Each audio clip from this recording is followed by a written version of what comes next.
공부하셨고요. 오늘서부터 요한계시록을 우리가 공부하게 됩니다. 오늘 첫 번째 시간은 요한계시록은 어떤 하나님 말씀이라는 제목으로 은혜를 나누고합니다. 서론을 우리가 공부하시는데 다 함께 요한계시록은 어떤 하나님 말씀인가? 요한계시록은 어떤 하나님의 말씀인가? 자, 요한계시록은 우리말 성경에 붙여진 명칭입니다. 그 명칭은 성경 자체의 명칭이 아니라 사도 요한이 그 계시를 받아서 했다는 뜻에 붙여진 것으로 지금 우리가 쓰고 있습니다. 엄밀한 의미에서는 예수 그리스도의 계시라고 1장 1절 말씀하고 있기 때문에 예수 그리스도의 계시라고 하는 것이 옳은 것인데 이름을 통해서 요한계시록 그런 이름을 통해서 우리가 그 이름을 붙여 쓰고 있고요. 요한을 통해서요. 그 다음에 요한계시록은 성경 마지막 책으로 편집이 될 뿐만 아니라 66권 가운데 마지막 기록으로 되어 있습니다. 요한계시록은 22장으로 되어 있고요. 총 절수는 404절로 되어 있습니다. 22장 404절로 되어 있는 하나님의 귀한 말씀입니다. 자, 요한계시록의 그 핵심 구절은 우리 다 함께 계시록 22장 7절 말씀 잘 읽으시겠습니다. 요한계시록 22장 7절 말씀. 자, 22장 7절 말씀 읽습니다. 22장 7절 시작. 보라, 내가 속히 오리니 이 책의 예언의 말씀을 지키는 자가 복이 있으리라 하더라. 아멘. 그경한다. 보라, 내가 속히 오리니 이 책의 예언의 말씀을 지키는 자는 복이 있으리로다. 자, 하나님의 말씀을 우리 주님께 속히 오신다는 것이고 이 말씀의 책의 예언을 지키는 자가 복이 있다. 그렇게 말했습니다. 자, 이 요한계시록은 해석하는 방법도 많고요. 많은 자들이 이런 방법 저런 방법을 해석하고 있습니다. 근데 우리는 이 요한계시록을 공부하시면서 정통적인 신학을 따라서 교육주 입장에서 정상적인 방법으로 우리가 공부하게 될 겁니다. 요한계시록을 잘못 해석해서 이단된 사람들도 많고요. 또한 여기 나와 있는 말씀을 잘못 영역을 풀어서 이상한 말씀하는 사람도 많고 그렇습니다. 제가 신학교에서 공부할 때도 66이라는 숫자를 어떻게 풀었냐면은 마귀의 숫자는 숫자지만요. 뭐 어떤 신학 교수들은 바코드가 666이다. 뭐 쭉 말하면서 결국에 이거를 사람의 이름, 사람을 풀어서 그 사람이 될 것이다. 근데 성경 읽어보시면 전혀 그렇게 되어 있지 않습니다. 그래서 이 요한계시록은 참으로 우리가 잘 배우셔야 되고 마지막이라는 일이니까요. 그래서 여러분들 이제 한 48주 정도 45주에 6주 정도 제가 강의를 할 건데 계속 이어서 한 번도 빠지마 나오셔서 잘 듣고 잘 기도하셔서 마지막을 꼭 준비할 주면 축원드립니다. 나와 여러분들이 믿음을 가지고 살다가 마지막 준비가 안 되면요 잘못했다 지옥 갈 수가 있습니다. 성경 아닌 것을 잘못 믿으면 지옥 가는 것이거든요. 그래서 정말 이 요한계시록은 잘 배워야 됩니다. 그래서 이 내용들을 쭉 보시면 이제 오늘 첫 번째 시간에요. 첫 번째 저자 요한 사도는 어떤 분인가?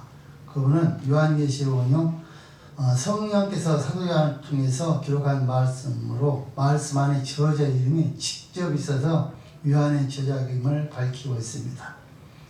1장 1절 2절 4절 9절 22장 8절 등등 요한이 여러분들 직접 이름을 기록하고 있기 때문에 우리 모든 신학자들은 사도 요한으로 봅니다. 요한들도 많이 있죠. 요한은요 마가 요한도 있고 장 요한도 있고 많은 요한들이 있습니다. 근데 사도 요한을 보고 요한복음과 요한 1, 2, 3서를 쓴 사람이 저자로 우리가 보고 있습니다. 왜 이건 틀림없는 사항이 그렇습니다.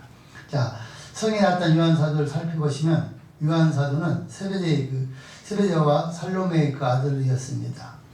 요한은 야고보의 동생이었고 그 이유는 성의 기록을 보시면 항상 형이 먼저 나오고 동생이 나중에 나오기 때문에 그 형 이름 먼저 나와서 동생 우리가 보는 것입니다. 그래서 야고보의 동생으로 되어 있고요. 그 다음에 요한의 부친은 갈릴리 바다에서 어업에 종사했고 그 규모는 적지 않고 큰 어업을 한 사람이었습니다.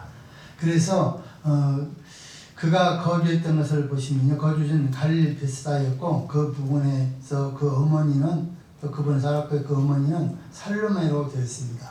그 살로메 이름을 잘 아시는 사람 누구죠? 예수님의 여러분들 육신의 어머니 마리아의 자매가 되는 사람입니다.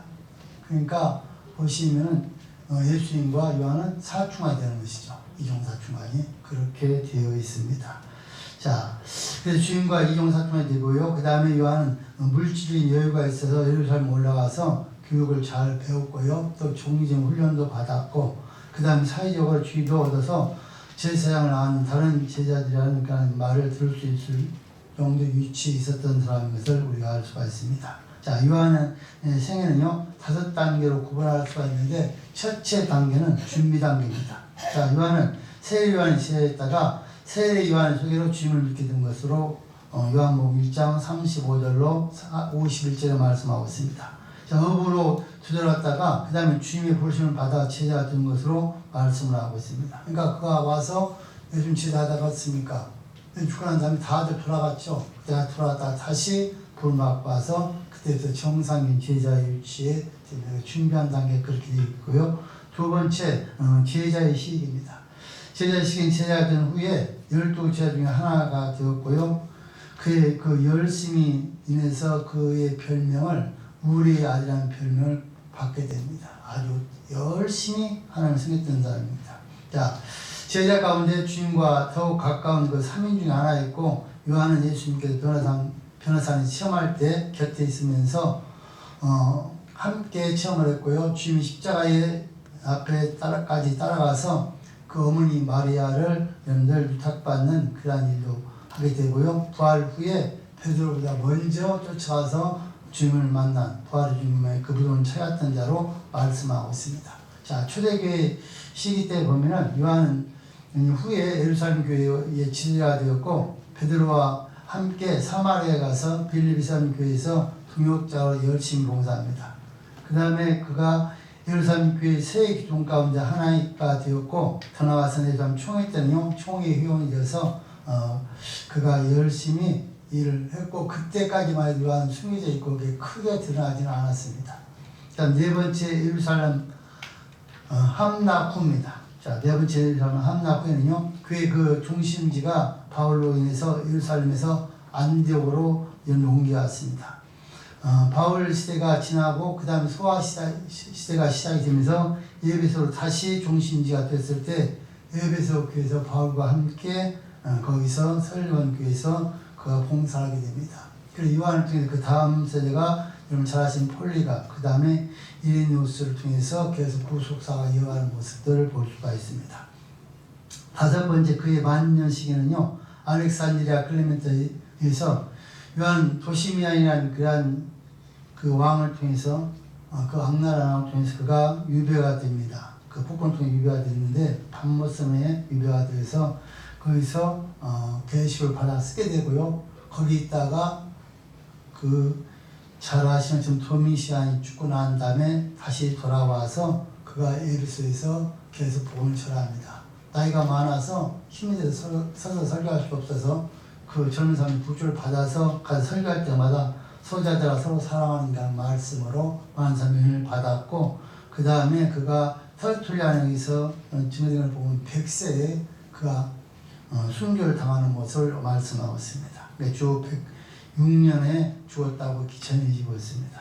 자, 두 번째로는 요한계시의 저작 연대와 장소 및 첫 수신자를 대해서 말하고 있습니다. 자, 요한계시의 저작 연대와 장소 및 첫 수신자. 자, 첫 번째 저작 연대 및 장소는 당시의 상황 황제 숭배가 왕성했던 것으로 볼 때 요한계시록은 도미시안 황제 때 기록된 것으로 봅니다. 여기에 반대하는 견해는 666이라는 숫자를 바로 네로라고 하는 사람들이 그걸 풀었습니다. 근데 네로가 66이 될 수가 없고요. 66이라는 숫자 여러분들 잘 아시는지 공부하실 내용인데요.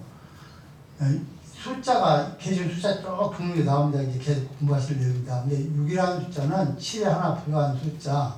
그러니까 짐승입자 66은 짐승입자 봅니다. 그래서 이것은 지금 드라마식 아니고 답 이제 바꾸면 모든 666 숫자 안 되면 이것이 안 된다고 얘기를 해요. 제도 그 자료를 보면은. 그런데 이것은 언제 시작입니까? 이마를 받을 때입니다. 그러니까 이것이 물질로 사용될 때 그걸 받으면은 바로 지옥 가고 받자면 천국 간다는 거예요.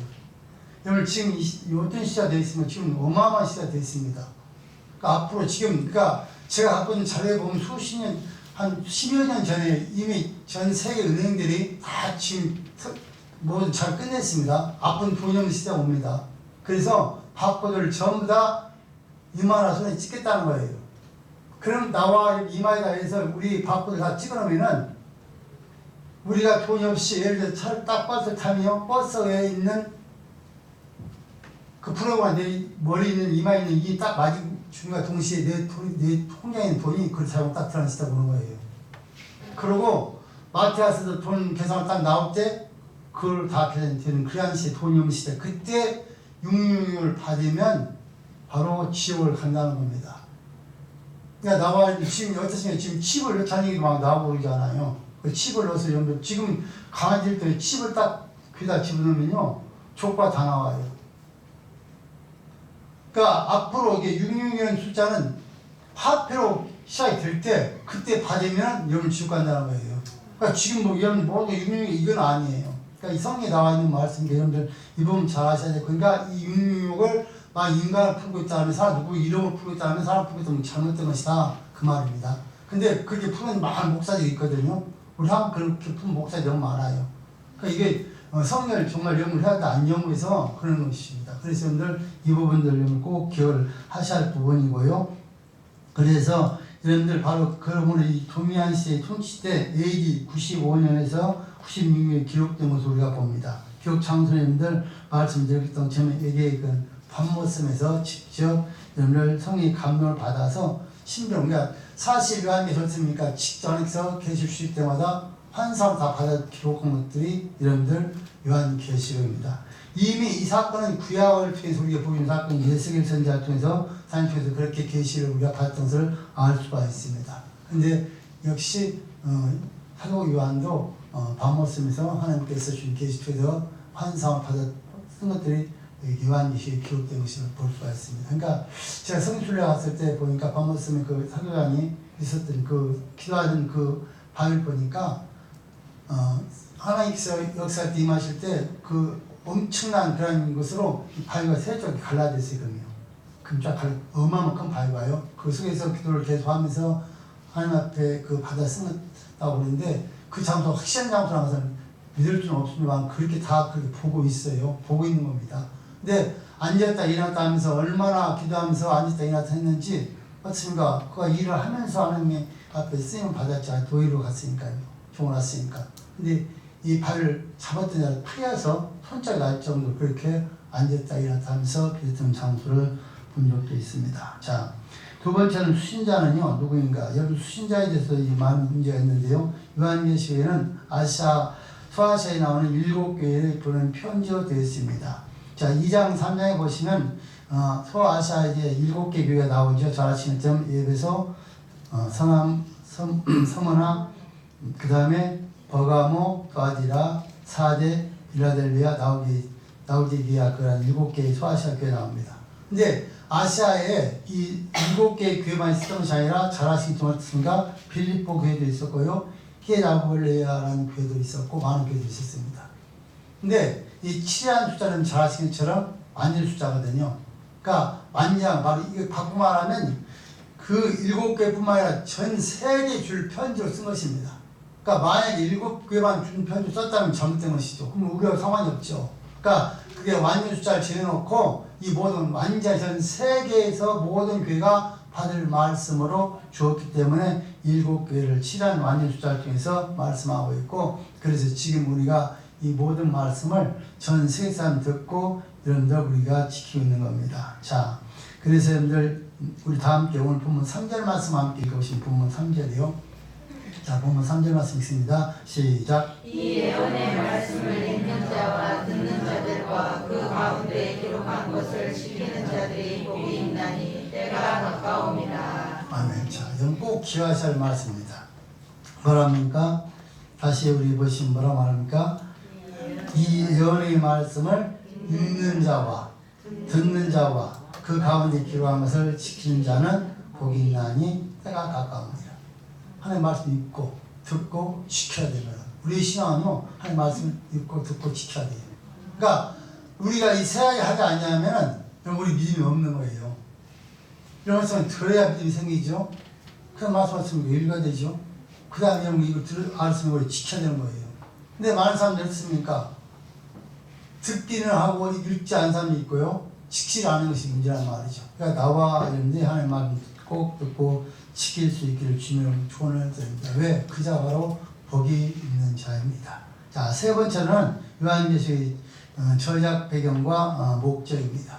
자, 첫 번째로 요한계시록을 기록할 당시의 시대니까 배경을 보시면요. 그 당시 로마는요, 애국 또한 바벨론, 아수로, 메데 파사, 헬라 제국 등을 그 판도를 모두 이어왔습니다. 역사상으로 보면 최대의 제국은 이룩한 것이 바로 로마입니다. 자, 원시적인 교통과 무기로서 이와 같은 대제국을 건설한 것은 실로 경탄이 아닐 수가 없습니다. 로마 제국은 초기 기독교와 관계를 아우스트리 그 황제서부터 시작해서 스라인이라는 황제까지 이어져서 쭉 합니다. 그리고 이제 정말 계속해서 그들 이렇습니까? 예수님을 핍박하고 고난을 주다가 이제 AD 313년 이건 굉장히 중요한 일이거든요. 콘스탄틴 제자가 오면서부터 여러분들 이제 교회가 핍박 끝나기 시작하고 그때서 복음이 확장되는 시대가 옵니다. 그러니까 로마라는 나라는 대단한 나라인데 이 모든 것이 어떻습니까? 다니엘서를 통해서 여러분들 머리는 금이오니 쭉 했던 그 나라 임할 것을 이 그것이 그대로 이루어져서 결국에는 이 성경이 그때 이루어진 것을 볼 수 있어요. 그래서 제가 주일날 밤에는 성경 공부를 다시 한번 하려고 해요. 초록반을요. 다시 완전하게 다시 집필을 다시 만들었어요.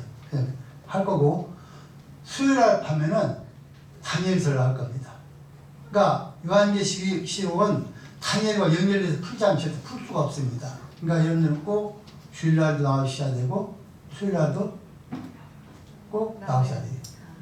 계시록 잘 배우시려면. 그래서 수요일날 밤에는 다니엘서를 할 겁니다. 그러니까 같이 방에서 그래야 70일에 여기 나오는 것들 그 다음에 여러분들 마지막 때 나올 때 그 날짜 이 숫자들이 다 함께 구약에서 말하는 다니엘서와 요한계시록 말씀과 맞춰 풀어야 그게 완전히 확실히 풀려집니다. 그래서 그렇게 지금 준비해서 여러분들이 강의를 할 겁니다. 자, 그래서 이렇게 할 것이고요. 그 다음에 계속해서 보시면 그렇게 여러분들 기록할 당시는 그렇게 되어 있습니다. 그래서 이때는 잘 아시는 것처럼 그 초대교회 기독교를 탄압했던 대표적인 그 두 왕인데 첫 번째가 누굽니까? 네로한 왕입니다. 그는 정말 어마어마한 핍박을 했습니다. 기독교를 핍박하면서 많은 사람을 죽이기 위해서 그는 자기가 스스로 불을 지릅니다. 근데 어마어마한 그 불을 지른 이유가 있습니다. 그 지역을 전부 다 새롭게 지역을 개발하기 위해서 불을 질러놓고 이것을 누구한테 지을 수 있냐면 예수 믿는 기독교인이 불을 질렀다 해서 그때부터 예수 믿는 사람 잡아 죽이기 시작하는데 어마어마한 사람을 죽입니다. 그 어마어마한 부분들. 그래서 이제 카타콤의 숨기자라는 책을 보시면 그게 다 불파고 들어가잖아요. 제가 이번 성경할 것이에요. 가서 보고 더 명확하게 이제 전할 수가 있을 것인데 여러분들 그러니까 어마어마한 핍박을 해서 말로 다 할 수 없는 사람들이 죽는 일이 벌어지기 시작합니다. 자, 그러고 난 후에 그 다음에 이어서 두 번째 그 왕이 세워지는데 그것보다 더 여러분들 무서운 새로운 그런 폭풍이 하나 생기니 그 사람이 뭐냐면 미시안이라는 사람입니다. 미시안의 왕입니다. 이 사람은 어떻게 하냐면 체계적으로 황제를 섬길 수 있는 종교를 만들어서 기독교는 안 된다. 다 황제 섬기한다는 식으로 해서 어마어마한 사람을 또 죽이게 됩니다. 이 사람은 광적인 사람입니다. 그래서 예수 믿는 사람들이 어마어마하게 죽는 일이 벌어지기 시작을 합니다. 자, 그러나 도미시안들의 황제는요, 그 모든 것들을 계획해서 이렇게 하지만 결국에 그들이 그렇게 어려움 가운데 계속해도 어떻습니까? 하나님은 결국에 예수 믿는 사람을 통해서 승리하는 것을 우리가 볼 수가 있습니다. 그렇게 어마어마한 핍박을 그렇게 했지만 결국에 여러분 로마가 뭘로 정복이 됩니까? 기독교 복음을 정복이 됩니다. 그러니까 복음은 대단한 것입니다, 여러분들. 그러니까 많은 사람들이 예수님 믿으면서요, 우리 어림 올 때마다 예수님 팔고 도망가고 예수님을 떠난 사람도 많지만 끝까지 생명을 걸고 지켜서 그 믿음을 가지고서 정복하는 사람들이 있다는 것을 기억하시면서 나와 여러분 그런 자들이 되길 주님의 이름 축원을 드립니다. 자, 그다음 두 번째 요한계시록의 기록 목적은요, 어떤 것이냐면 요한계시록은요, 표미시한 그 황리의 바퀴가 한창일 때 대개는요, 배우자들과 그런 그 타협을해서 많은 사람들이 믿음을 보장하기보다는 하나님을 떠나는 일이 벌어지기 시작합니다. 핍박이 심하니까. 그래서 그들을 위하여서 하나님은 틀림없이 우리를 승리하게 할 것이다. 그리고 하나님은 틀림없이 너희들에게 너희를 책임지고 너희들이 그렇게 악랄하게 했던 삶을 심판할 것이라는 것을 강조하면서 믿음을 지키기 위해서 기록을 쓰고 있는 것을 우리가 볼 수가 있습니다. 그래서 여러분들, 나와 여러분들이 지금도 마찬가지입니다. 우리 이 시대에도 많은 핍박이 있어도 이런 말씀과 우리가 끝까지 좀 붙잡고 있는 사람들이 승리합니다. 그런데 나와 여러분들이 핍박이 있다고 해서 여러분들 요즘을 떠나서 세상 방법으로 돌아가면 결국 여기서 망해서 이것도 저것도 아니고 결국은 여러분들 그렇게 살다 지옥 갈 수밖에 없다고 기억하시면서 나와 어떠한 일이 있어도 끝까지 믿음으로 승리하기 주님의 조언을 드립니다. 자, 네 번째로는 요한계시록 메시지의 특징입니다. 첫째는 요한계시록은요, 종말에 관한 책입니다. 자, 신구약 여기저기 미래에 관한 기록들이 많이 있습니다. 근데 요한계시록처럼 철저하게 미래 사건들을 다룬 말씀은 없습니다. 그리고 요한계시록은 그래서 앞으로 될 일이라는 것을 우리 강조하면서 앞으로 될 일들, 앞으로 주님께서 이 땅에 지나가시 있을 일들을 자세하게 기록한 것이 바로 요한계시록 특징입니다. 자, 두 번째는요, 요한계시록은 예수 그리스도의 승리 위에 그런 모습을 기록하고 있습니다. 계시록 17장 14절 말씀 보시면 저희가 어린 양으로 더불어 싸우려니와 어린 양은 만주의 주시요 만왕의 왕이심으로 저희를 이기실 터이요 또 그와 함께 있을 자들 곧 부르심을 입고 빼내심을 얻고 진정한 자를 이기로다 이렇게 말했습니다. 그러니까 결국에 여러분들 승리의 모습을 보이고 있다. 그러니까 아무리 핍박과 환란이 와도 승리할 자는 바로 예수입니다. 또 예수님 붙어있는 함께 있고 거기서는 지킨 자는 다 승리할 자는 사실을 기록하고 있습니다.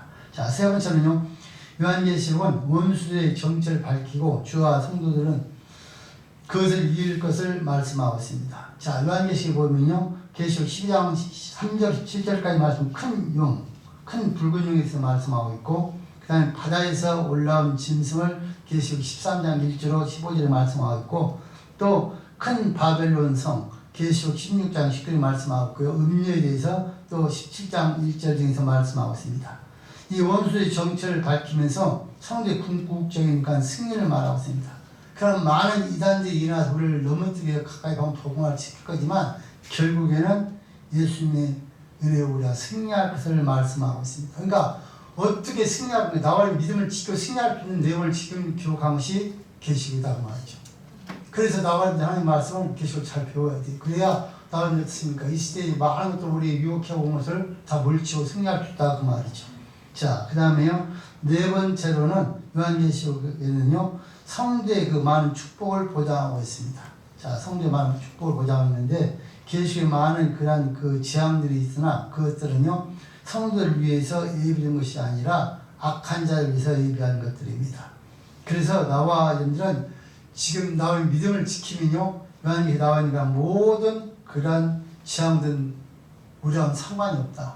그 재앙들은 하나님 믿지 않고 악한 자에 될 재앙들을 우리에게 지금 말씀하고 있는 것이지, 하나님을 믿고 있는 나와 여러분들에게는 그런 재앙이 전혀 없다는 것을 기억하시면서 여러분들 나와 여러분들이 항상 믿음을 승리할 주님의 초원을 드립니다. 그래서 요한계시록 14장 13절 말씀 보시면 작은 이유로 주 안에서 죽은 자들이 복이 된다라고 우리에게 말씀하고 있습니다. 그러니까 예수 믿고 죽은 자들 다 복된 자들이 하나님께 책임질 것이니까요. 자, 다섯 번째는 요한계시록의 신학적인 특징과 그 내용입니다. 자, 요한은요, 신학자라고 부를 만큼 본서에서 신학 그 사상이 구약으로부터 시작해서 신구약에 있는 그런 신학의 조화가 잘 이루어지는 것을 우리가 볼 수가 있습니다. 첫 번째, 신관입니다. 하나님에 대해서 말씀하는 내용 보시면 하나님은 거룩하시고 의로우시고 또 언약을 지키시는 신실한 분이라는 사실을 우리에게 강조하고 있습니다.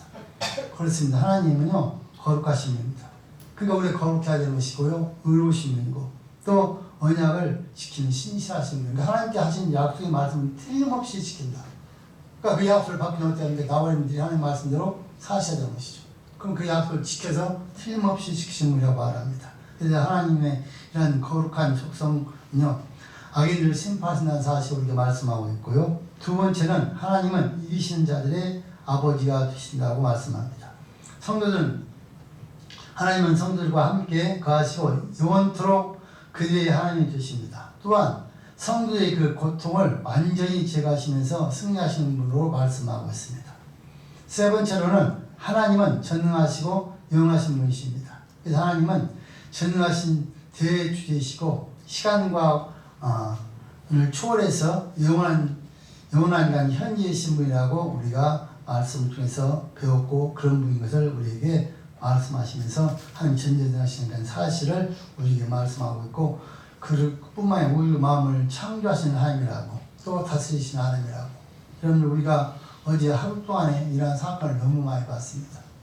태풍이 와서요 올라가면서 일어났던 사건들을 어마어마하게 봤는데 저는 그것을 보면 계속 하나님께 기도했습니다. 만약에 태풍이요 바다 쪽으로 가지 않고 육지 깊게 붙으면요 우리는 다 초타잡았습니다. 20 정도만 되면요 사람 현실적으로 3, 40이 되면 차가 뒤집어진다는 거예요.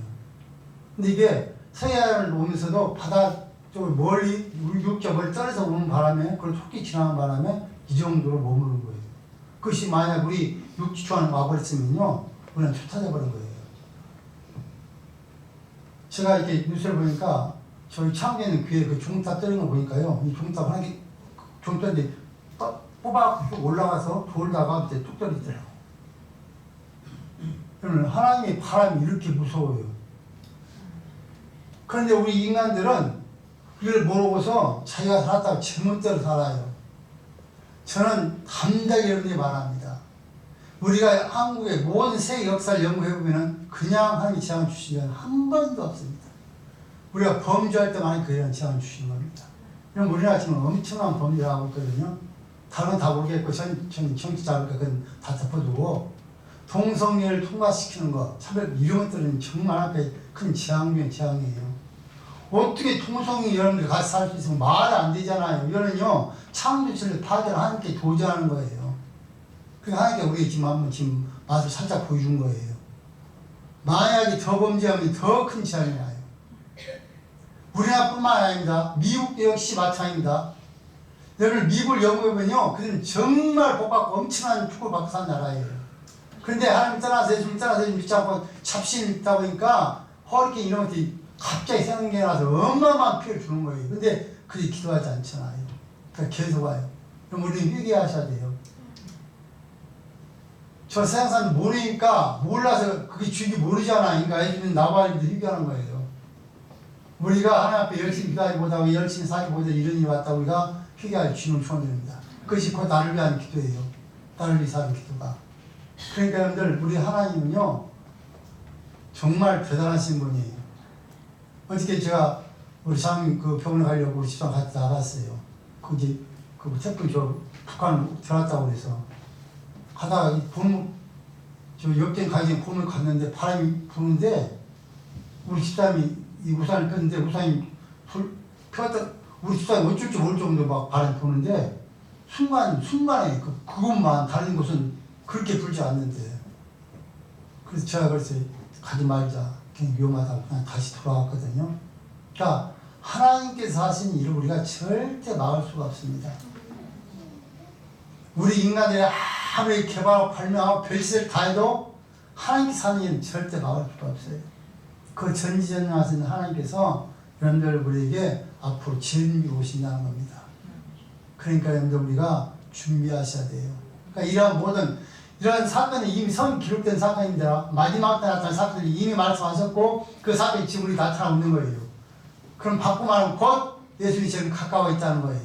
그러니까 나오면 지금 정신 차리고 예수 믿을 때다. 제가 믿을 때 아야 나실 꼭 기하길 주님의 축원을 드립니다. 자, 그 다음 네 번째는 하나님은요 모든 죽은 자를 심판하시는 분입니다.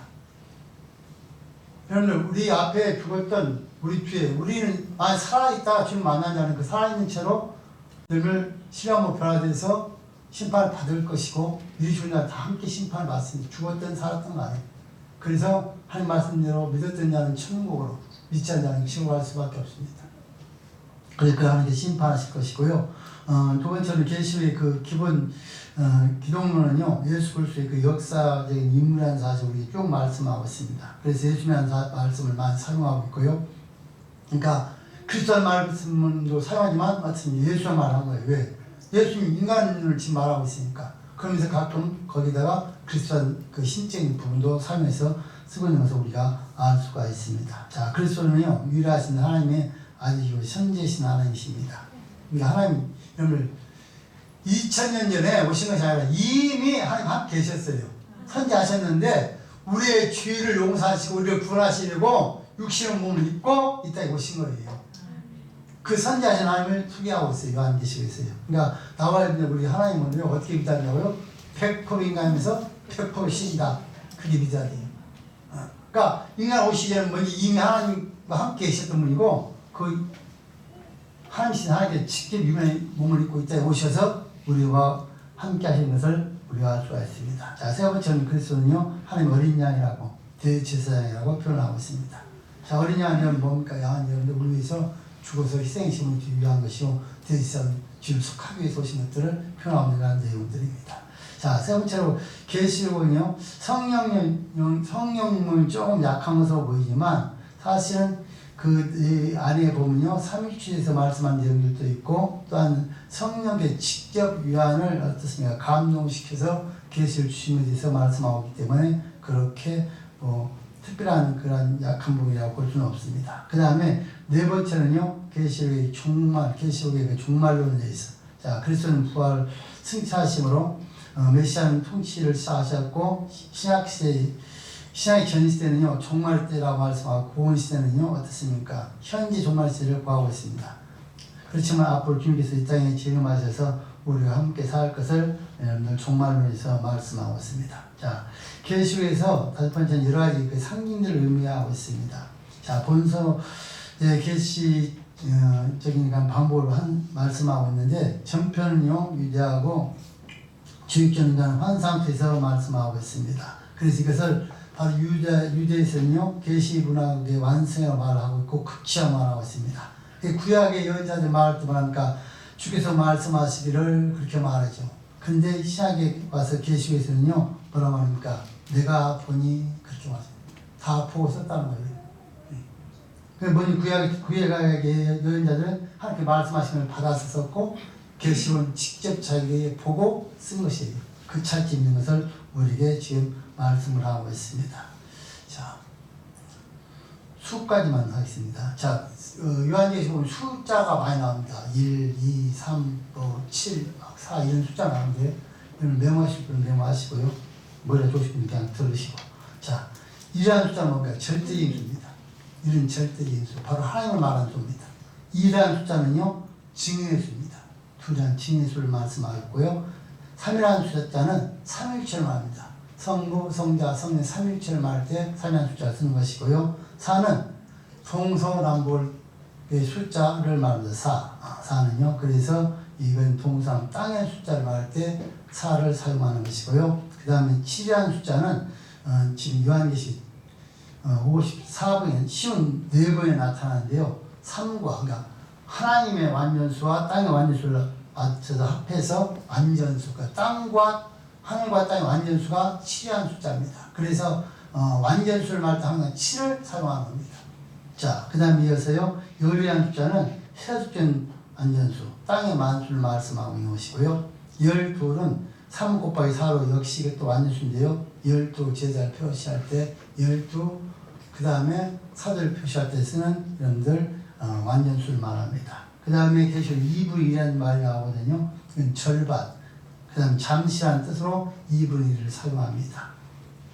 그 다음에 3과 2분의 1년, 3년, 그냥 3달 반이라는 말씀이 나오는데 3년 반이라는 말이 나오는데 이건 42자라고 해서요, 사용도 하고, 그 다음에 1260일로도 사용합니다. 그 다음에 한때, 두때, 반때, 한때, 두때, 한때, 반때, 3년 반을 사용할 때 사용한 것입니다. 그러니까 3년 반, 7년, 7년 대환란을 나눌 때 3년 반, 그래서 전 3년 반, 후 3년 반, 그게 나눠서 사용합니다. 그러니까 전 3년 반에는 여러분 어떻습니까? 요즘 이렇게 지금 준비했는데 그때는 모든 예배 다 통일이 다 들을 수가 있어요. 근데 후 3년만 시작이 딱 된과 동시에 저크가 딱 출연해요. 그때부터 예배 완전히 폐쇄돼버립니다.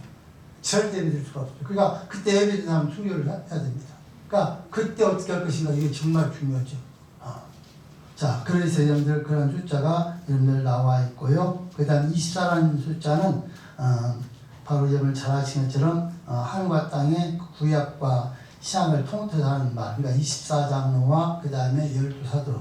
그래서 신약과 그 완전수를 말할 때 24라고 말씀하고 있고요. 6은요, 6 또는 666이라는 숫자는요, 바로 7에 불과한 숫자, 사람의 수로 봅니다. 그래서 이제 마귀 숫자라도 하는데요. 그렇게 말씀하고 있고, 77이라는 숫자는 7 곱하기 70을 통해서 이건 많은 숫자, 계시록 11장 13절 나오는 말씀입니다. 그 다음에 12,000이라는 숫자가 나오거든요. 계시록 7장 5절에 보시면요. 이건 12 곱하기 1000을 통해서 많은 숫자 또는 긴 것을 상징하는 숫자이고, 그 다음에 14만 4천이 나오는데요. 요한계시록 10장 4절에 나오는 숫자입니다. 이건 12 곱하기 12 곱하기 1000 해서 14만 4천. 14만 4천은요. 누가 14만 4천만 구원받는다 어떤 교파에 말하죠? 구원파. 14만 4천만 연을 우리가 성인하면 14만 4천만 구원받습니까? 절대 아닙니다. 그러면 연을 바로 끝나버렸죠. 구원받은 사람이. 이 상징 숫자이네. 12지파 곱하기 1000. 그러니까 예수님사 다 구원받는다는 거예요. 집안에 들어간 사람들은. 그러니까 근데 이 숫자를 이렇게 잘못 파악하면 마치 그렇게 생각하고 그들은 그래요. 뭐라면 누가 지금 와서 뭐라 하냐면은 자기는 구원을 받을지 안 받을지 모르는데. 그럼 씨가 무슨 전도를 해? 구원 받을지 안 받을지 모르는데. 구원을 받은 사람 전도를 하는 것이지. 함께 청구하자고. 여러분들 누구나 예수 믿으면 나 구원 받아야 할렐루야. 성경 그렇게 말하고 있어요. 그런데 그들은 따로 정해져 있다는 거예요. 그런데 이거는 상징적인 숫자고요. 그러니까 12, 12지파, 12, 12장로 이 모든 다 동원시켜서 전체를 합해서 1000 그래서 완전해서 많은 숫자 다 분받을 그렇게 계산하는 것인데 이 사람은 지금 정말 잘못 계산했다는 것이죠. 그 다음에 2억이라는 숫자가 만약에 9장 16개 나오는데 이것은요 2 곱하기 1000 곱하기 1000으로 말하는데 이건 다수의 숫자를 말을 좀 하고 있고 이때 다수가 다 구분할 수 있는 것을 표현하는 내용들입니다. 자, 두 번째 색깔까지만 하겠습니다. 색깔. 자, 성경 보면 또 색깔이 나와 있죠. 요한이 색깔이 많은 것들이 나옵니다. 흰색은 뭘 상징하는 것입니까? 결백, 영광, 승리를 상징하는 것이고요. 붉은색은 피와 전율을 상징합니다. 자, 그 다음에 검은색은요 기근과 재앙을 상징하고 있고요. 그 다음에 청황색은 사망을 상징하고 그 다음에 푸른색은 생명을 상징합니다. 그 다음에 동물들도 쭉 나와 있는데 동물들은 다음 시간에 한번 더 하기로 하겠습니다. 그 다음 내용들은. 자, 그래서 왜 설을 저에게 공부하면 설을 공부하시고 나중에 성경을 강의해야 여러분들이 훨씬 쉽기 때문에 지금 설을 좀 쭉 말씀드리는 것들입니다. 그러니까 요한계시록은 그런 상징적인 숫자, 그 다음 동물, 그런 막 짐승들, 그런 특별한 그런 용어들이 많이 나옵니다. 그러니까 이것들을 풀 때 어떻게 풀어야 되는가 그것도 다음 주에 공부를 할 것입니다. 그러니까 이걸 그러니까 요한계시록은 그렇습니다. 하나님 말씀 성경은 항상 어떻게 풀어야 되느냐 문자인 방법과 영적인 방법과 여러분들 구속사인 방법 풀어야 돼요. 그래야 성경이 정확히 풀리지. 만약 영적인 방법만 풀면요 그 푸는 사람은 하나님 되어버릴 수 있어요. 문자로만 풀면요 전혀 하나님께서 우리 영적 말씀을 하면서 알아들을 수가 없어요. 이걸 다 복합해서 푸는 게 성경이에요. 근데 그러니까 특별히 우리 취업병자 전문가는 그런 얘기 그러더라고요. 저 안식구에 된 사람은 그냥 안 먹는 게 있대. 비리 있는 것은 비리 없는 것은 안 먹고 비리 있는 것만 먹고 그걸 어떻게 하냐 그거 배우려면 새벽에 나오면 오늘 새벽에 다 했다니까. 그게 예배 시간 다 가르쳐드려요. 저에게는 창세기 요한계시록까지 강연하기 때문에 전체 여러분들이 배울 수가 있어요. 강의하지 않는 교회는 절대로 이렇게 공부를 못해요. 그래서 여러분들 제가 평생활하면서 영원 하나님 말씀이 갈급한데 부분만 하는 게 이게 뭔 말인지 알지 못하겠더라고요. 그래서 쭉 이어서 하는 거예요. 그런 성이 전체는 다 풀리지 않아요. 그래서 여러분 성경 제가 이어서 강의를 하니까 오셔서 꼭 배우셔야 돼요. 하나님은요 그냥 이렇게 덮어놓고 믿는 것이 아니라 성경을 열어놓고 믿어야 되는 거예요. 그래서 성경 왜? 하나님이 여기서 성령이 일어나는 거예요. 성령이 없는 건 절대 일어날 수가 없어요. 그건 마귀 역사예요. 그러니까 여러분 성경대로 일어난 역사가 성령의 역사예요. 그래서 우리 모두가 성경을 잘 배우셔서 한 사람도 나오지 않고 다 청이 다 들어갈 수 있기를 주님의 소원을 드립니다. 살아계신 하나님